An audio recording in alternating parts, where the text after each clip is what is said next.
podcast that refuses to live life on mute. It's time to amplify the truth and drown out the noise. Coming to you live from the Lord's Lair in the Shenandoah Valley, this is Life on 11. We're turning up the volume on faith and kingdom living. Here are your hosts, Jeremy and John.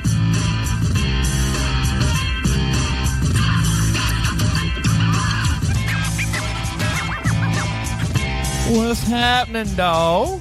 What's up, brother? How we doing? Good. I maybe we hit a little early. What's happening, dog? What's up, brother? Nothing. What's going on?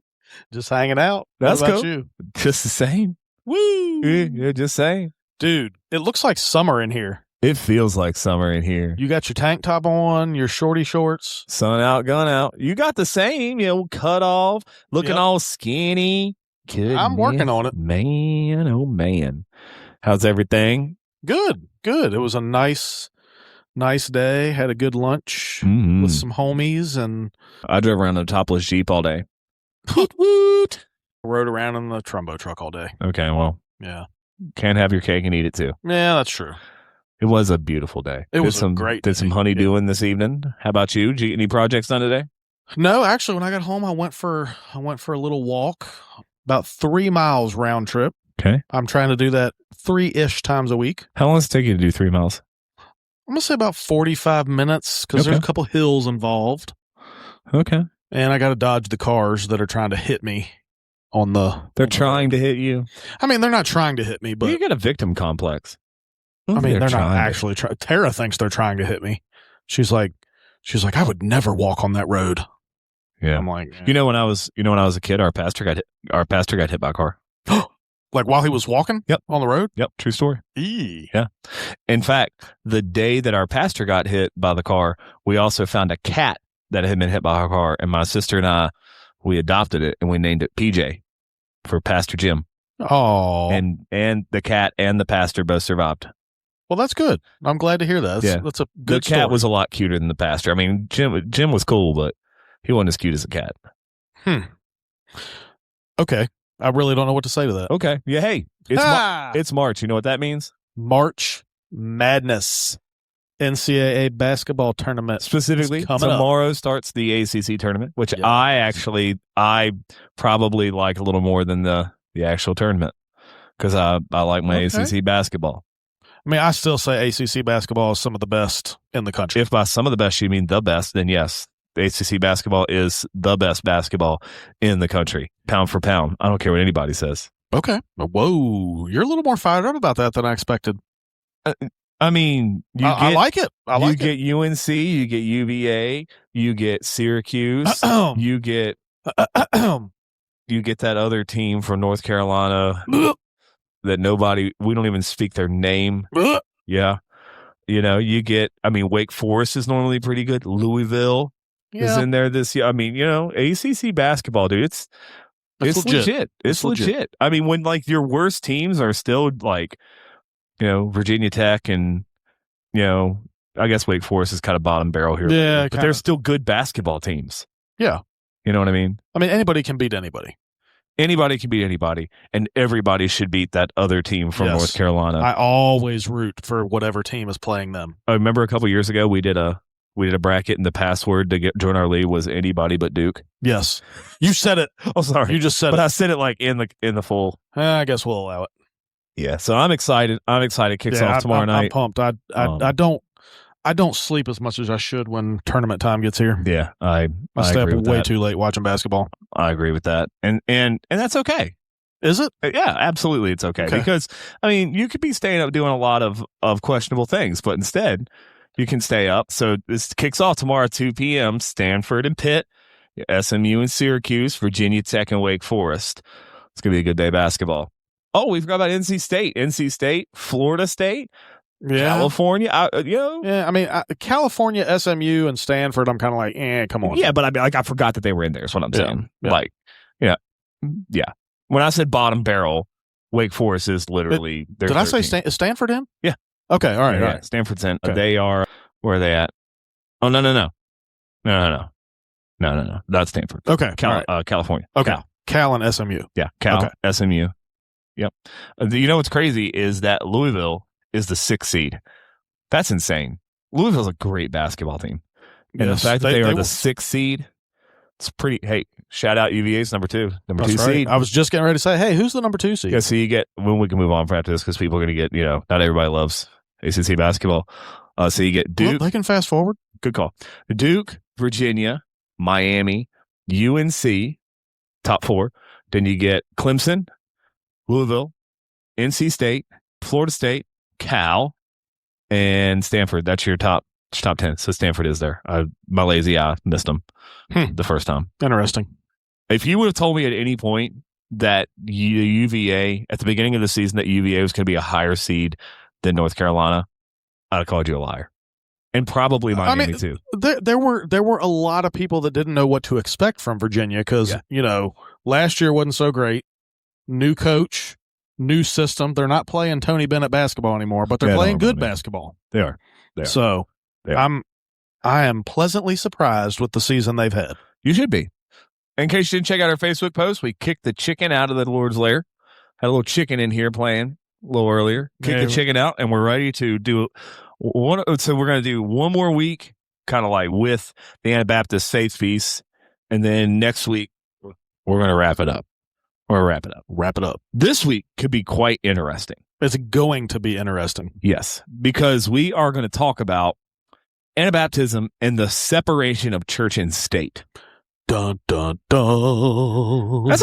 That's kind of a core belief. And we don't talk about it a lot because not a lot of people know what to do with it. Yeah, it's one of those things, especially as an American, it's very hard to decide where to go with that, if that makes sense. Absolutely.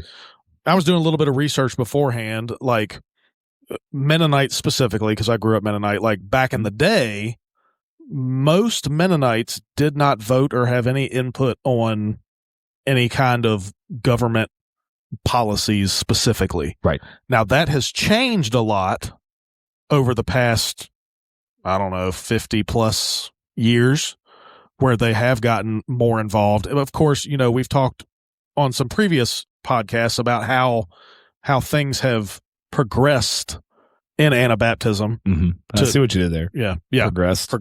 But I mean, even like when I was growing up, like I wouldn't say that I was really heavily encouraged to vote, but it was like, hey, as an American, this is your duty to vote. Yeah. It wasn't like discouraged. It wasn't necessarily encouraged, but. So one of the things that I noticed, and maybe it was like this before. So when September 11th happened, I would have been a sophomore or a junior in high school. 2001, I graduated in 2003. And it feels like, and maybe it was like this before, and maybe it's just my cognizant like memory, but it feels like around September 11th, we equated being a good Christian with being a good patriot. Okay, I can see where that could have come around that time. Yeah. Also, like you buy a red car, you start seeing a lot more red cars around. Yeah. So like, it could be some of that as well. And like it was just more aware, right? Because of my age, and like I was in high school, so I was approaching like you were getting to a point in life where you're like, you have to pay attention to. You're not paying attention to politics and things like that when you're in middle school, and you aren't really in high school either. But like that moment, it was like you had like Alan Jackson singing "Where Were You When the World Stopped Turning?" and "God Bless America" was being played everywhere, and we had people of multiple faiths, and people were meeting for prayer vigils, and for good reason. Like, and so it just felt like in that season of life, and for the next few years, that like we equated, if you are a good Christian, then you are a good patriot, and I don't know that is necessarily true. And I feel like we've touched on this a little bit before. I would agree with you. I don't think that's necessarily true. And kind of like when you touched on about the Pledge of Allegiance, like part of Anabaptism is having a allegiance to God, yes, above all else, yes, and it does not matter what your nation says, what your government says, right? You're God first, then whatever else. And the problem is that historically, when Christians get political power, things get a little wonky, you know? Yeah. Specifically, one of the stories that we pulled up was the story of Felix Manz. So in 1527, he was executed in Zurich by drowning because he rejected infant baptism. The irony is the same Protestant leaders who broke from Rome used the state to punish people who disagreed with them. And so, like, yeah, wonk, wonk, like they did the thing that they were running away from. And so, and that could be said a few times. And I do think when we start, so in perfect case scenarios, it is really nice when we have faithful Christian leaders in places of power. But I would say that there's a lot of times I feel like a lot of leaders just use their Christian faith or heritage as a pawn to get more votes. You are probably right in that sense. And I know people, they're like, they will, if a candidate, if there's a Christian and a non-Christian running for an office, they will always vote for the Christian, quote unquote. I'm using air quotes. You can't see them.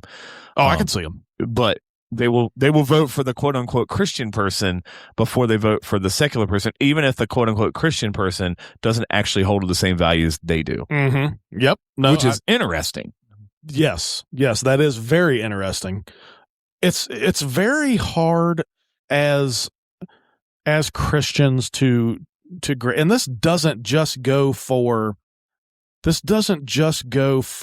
like government leadership in general. You don't necessarily have to use the Bible to get people to do the right thing. Does that make sense? Absolutely. You know, so like so many people think like if a Christian is in leadership, then they should basically be out there preaching God's word every time they have the microphone. Well, that's not necessarily the case. Right. They need to lead well, and they need to be guided by God in what decisions they're making and what they're fighting for. But that doesn't mean they need to be up there like, you know, preaching a sermon every time. All right, so they get a hold of the mic. So a good example. So in the majority of my life, I'm a pastor, right? So the Bible undergirds and is at the forefront of everything I do for the majority of my week. Yep. I'm also a basketball coach. Oh, that's a great example. Continue. Right? Yep. And so I do not preach at my kids. We don't have like sermons. We don't have Bible study at basketball practice. We have a prayer every day at basketball for either, you know, safety and all those things. But being a Christian influences how I coach the team, even though it is not at the forefront of everything that I do. Yep.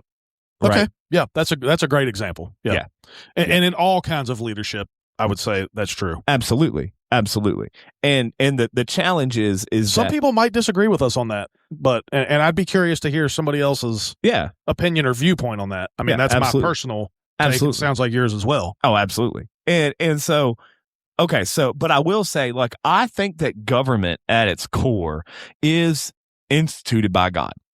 Agreed. Right? I think that God knew that we as humans we have free will and we are sinful and we have little things about us that drive each other nuts.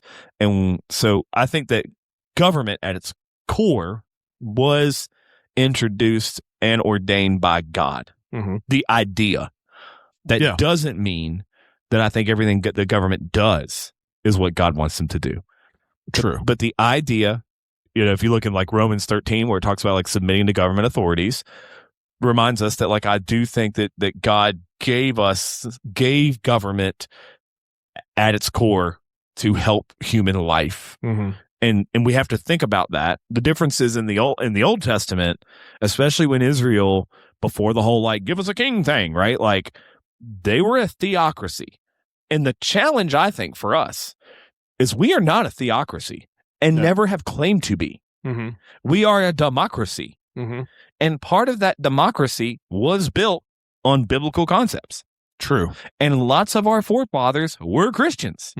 And they put Christian values in. But the United States is not, never has been, and probably never will be a theocracy. Because a theocracy says they are run by God. Yeah. And I feel like people read the Old Testament and try to transpose it on a democracy, and that doesn't work. I see what you're saying. Yeah. Now, if we were gonna sign up to be a theocracy, like I'm top of the line, let's do that. That sounds great, but that's not what we are. Yeah. Yeah, and man, I think about all the problems I could create too, and how, that just Yeah. And so you can't just like transpose Old Testament government laws onto where we're at, because it's not apples and apples. Yeah, certainly not. Right. Yeah. And I do believe that, ultimately we have free will. And so there are people that get chosen for government office that are not what God wanted. True. Right. Yeah. I believe, like, if you were to look at me and be like, God chooses all the world leaders, I don't think God chose Hitler. Yeah, I would agree. I don't think God chose Joseph Stalin. Yeah, no. Right.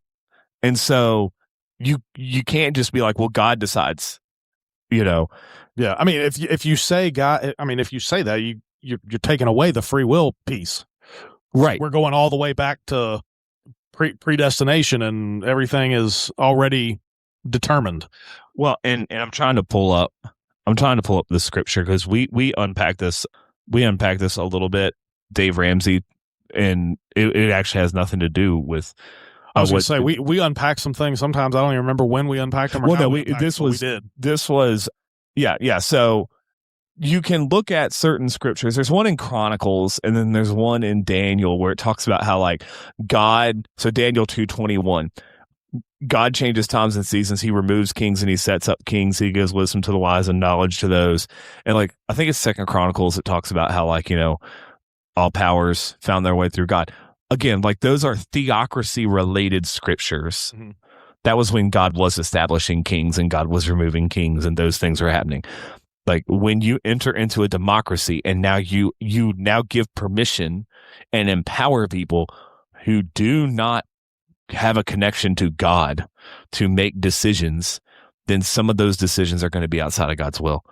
And so we as Christians have to reckon with that. And that's part of that separation of church and state. And that's something I think Anabaptists get right, is like this idea of it is the government's job to govern people, to restrain evil and to work for justice.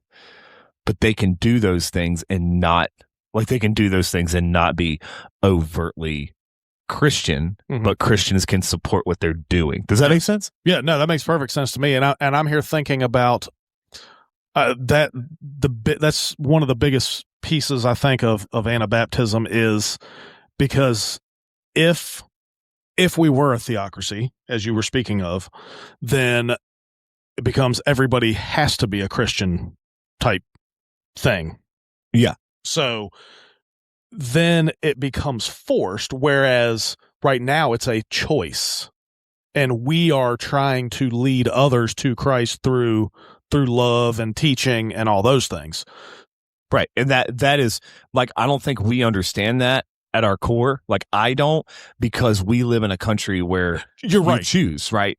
But in other parts of the world and in other periods of world history, you were born into a religion. Correct. You're right. Yeah. When we can't grasp that as Americans, because you're free to do whatever you want, and nobody's going to do anything about it. And there still are a percentage of people who they are Christian because that's what they were born into and that's what their parents were, and when they practice, like, they're Christians and they're practicing Christians. Yeah, we've talked about people, like, the majority of people might identify as Christian, but they ain't been to church since they were 5 years old. Right. But like, it's not like when you get born, they're like, good news, you were born in Rockingham County, so now you're Southern Baptist. Yeah. You know what I mean? Like, but there are places in the world and times in human history where that has been a thing, and that's what you practice and that's what you do. And that was the pushback for a lot of Anabaptists, right? Gotcha. I do think the other side is, like, for us as Christians, like, I am really thankful that there are Christians who are in positions of political influence, right? Like, I think that's great. But I don't think that all of us need to. I don't think political dominance is something that should matter a lot to Christians. Agreed.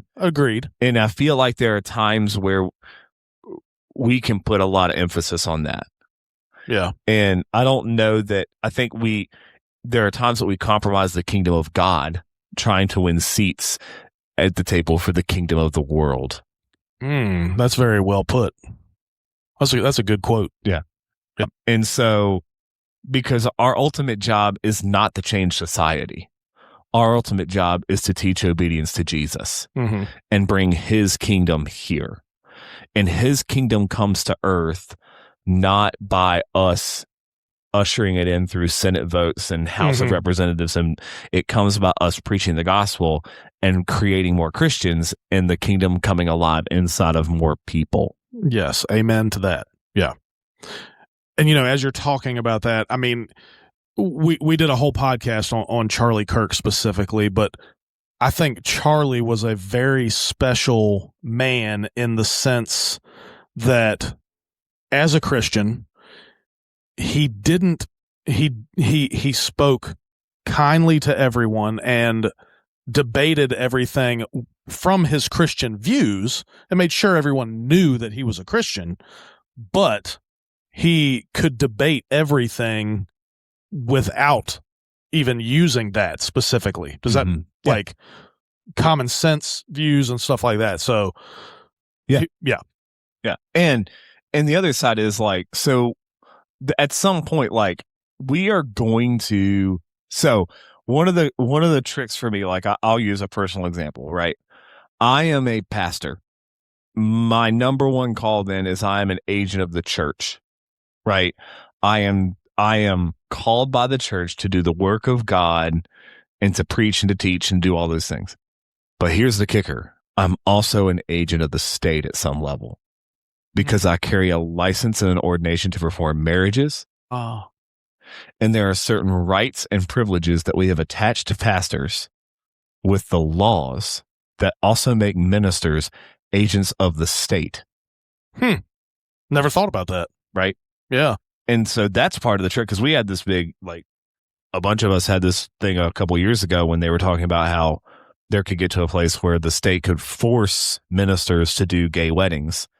And because we're agents of the state, like, they could, in theory, do that if they pushed hard enough. And a bunch of us are like, well, we'll just not be agents of the state. We'll just turn in our ordinations or turn in our licenses, and then they won't have a say anymore. But it is a little convoluted. And as churches, because we get nonprofit exemptions from the IRS, at some level, what we do can be, or don't do, can be negotiated and influenced by the state. It's really weird. Yeah. When you think about it. Yeah. Yeah. The more you think about it, that does complicate all of it. All of it. And so, can't say I ever really thought about that very much. So the separation of church and state is not as clear as we think it is. Yeah. Right? Because we say those things, but there are certain rights and privileges that we'll double dip on, and we don't need to unpack all that here today because it'll blow your mind. But it will make you toss and turn sometimes if, like, you really sit down and think about, like, hold on a second. Like, as a 501c3 organization under the tax code of America, there are certain things that as a church we can and can't do. And like, then specifically related to, like, oh my goodness, campaigning. Well, that's Trump did something with that, and I don't talk campaigns from the pulpit. Yeah. No, I understand that. But, like, is that one of the that's one of them? But like that's even been loosened up now. Has it? Okay, yeah, that's been loosened. That's up. one. That's really the only one that I can personally think of. But But there's like financial implications, and there's payroll implications, and just all those things that as a church, like, if I want to, I mean, we don't use it a lot because we don't make huge purchases for our congregation, but, like, we could get tax exempt status and we could go and not to pay taxes on any of our stuff. And it's just really weird.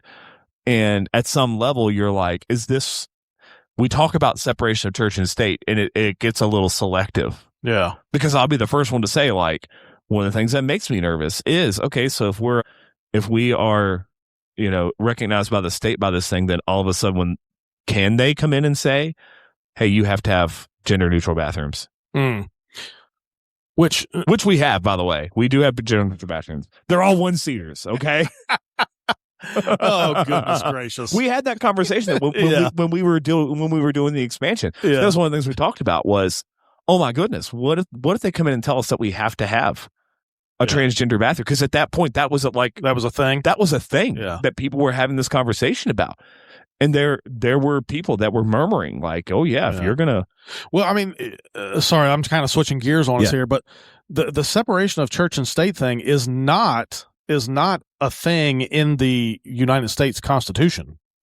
No, it is strictly we're specifically speaking of it in an Anabaptist sense, correct. Not a United States government separation of church and state, because a lot of times that does get confused. I've heard a lot of people say separation of church and state and try to reference the Constitution, and that is not in there. So yeah, just want to make sure. Do you know what the very language clear. is off the top of your head? I can look it up. Do real what? Quick. The language? Yeah. Oh no, I do not. I do not not look it up real quick, because people definitely think that it's I've heard lots of people say that. So let's see. Separation. So it's primarily derived from the First Amendment's Establishment Clause, which prohibits the government from establishing an official religion or favoring one over another, and the Free Exercise Clause, which protects citizens' rights to practice the religion of their choice freely. So it's related to the First Amendment, mm-hmm. but it does not specifically say that there is a separation of church and state. Yeah, this says we can't have a national religion. Yeah. Which I mean, yeah. So here's the next question. So how do we, man, we spent a lot of time doing other stuff today, but it's okay to be patriotic. Yes. It is okay to love your country. Yes. It is okay to advocate, but it's not okay to put your country and the kingdom of God on the same pedestal. Agreed. And that's where I think people sometimes miss the mark. Mm-hmm. A lot of us miss the mark. I miss the mark sometimes, right? Oh yeah, I mean, and it's very like you've probably heard me say this. Like, I love when people like we sing "God Bless America," and I'm like, we sing "God Bless America," but is God gonna like bless a country that pretty much spits in his face with most of our practices? And you know what I'm saying? Yeah, I mean, that's valid. Yeah, good point. And so that's where that rub comes in, right? Mm-hmm. And so we need to be really careful to not equate those two things. Mm-hmm. And, and like, so one of the somebody who's a newer person at Mount Zion, I had this conversation because they noticed like we don't have an American flag in our sanctuary. And I know some Anabaptist brethren congregations that do. We don't. The majority that I know of don't. Do you know why that is? I feel like we've talked about this before, but I do not remember. So that because if you put an American flag in the sanctuary, then it elevates the American people more than anybody else. And when we come to the sanctuary, we are not Americans. We are Christians. Mm-hmm. We are all the people God's of God. people. Yeah. Right. And so like, that's just a symbol of like, could you imagine if we are coming there and all of a sudden we had, a couple who is vacationing from Italy, and they come in and we right at the front of our sanctuary, we have an American flag. That's kind of valuing like who we are more than them. And that says something like we are not that thing. Yeah. When we come to the sanctuary, we are people of God first. Number one. Yeah. And that is the Anabaptist stance. Absolutely. And it should be all of our stances. Agreed. Yes, it should be. But we're speaking specifically about Anabaptism. Absolutely. Yeah. Absolutely. And that's something, so I think next week we're going to talk about like when we wrap this thing up, like why the world needs Anabaptism right now. And that's a really good point because I will tell you, like, especially like, right around the Charlie Kirk, assassination and right around those things, like it's really easy to like, once again, like mix together patriotism and faith because he did it really well. He did do it really well. And yes, he did really well. Yeah. Can I tell you, he did it really well, and a lot of people don't do it really well, but they try. Most people don't do it really well. You're right. Yes. And there were a few like sermons I heard they were like cringeworthy. I was like, yeah, I've seen some of those myself. Yeah, and like, and I'll say like those things, like the second that I saw like, a good friend of mine, like, and I like turned on his live feed and he's like in the pulpit with like an American flag tie on and we're going to sing the Star Spangled Banner today at church. And I'm like, dog, like, come on, dude, let's be people of God. Yeah. It's okay to be patriotic. don't do that. Yeah. Right now we are the people of God. And so, but it's a hard needle to thread. Yeah. It really is. Man, I feel like we could ramble about a bunch of different things for the next half hour. We could. Yeah. That's why we need the life after 11. We really do need that. But I mean, we've already been like at least 2 weeks behind because of all the things that have been going on. So but if we do the life after 11, it's just the the random excerpts and the random weird stuff that. Hey, did you think about this? Yeah. It is kind of funny because every now and then, like, I had someone the other day, like, the podcast is really interesting. I'm like, you should hear the stuff that doesn't make it on the podcast. Yeah, exactly. I mean, some people might turn this on and be like, how did they get from there to there? And you have no idea what happens in these minds. Yeah. You have no idea. It's kind of scary. And then you can add like one or two of our buddies in here, and yes. Welcome to the Twilight Zone, baby. We could do like life after 11 and have like one of our random friends in each week and just that'd be epic. That would be epic. We would get at least one subscription. I mean, I said that before, at least one, maybe more. Yeah, maybe more. It's been a good night. It has been a good night. It was. I don't feel like it went exactly how we would have thought it would, but I think it was good. I think it was good too. Yeah. And if you have some thoughts on how you live out your Christian faith and what those things mean to you, then by all means, hit us up. And maybe we'll let you sit in the chicken spot next time. We'll bring you in. You can sit in the recliner where the chicken was. Yep. Until then, I think it's Gonzaga and Oregon State tonight. I think that's what's on the television. I wouldn't know. Gonzaga's playing somebody. That's all I know. Care about ACC tournament. I get it. All right. See you later, buddy. Later. Thanks again for tuning in to Life on 11. We hope today's discussion gave you something powerful to think about and apply to your walk with Christ. If you enjoyed the conversation, the best way you can support the show is to share, like, and comment wherever you listen to your podcasts.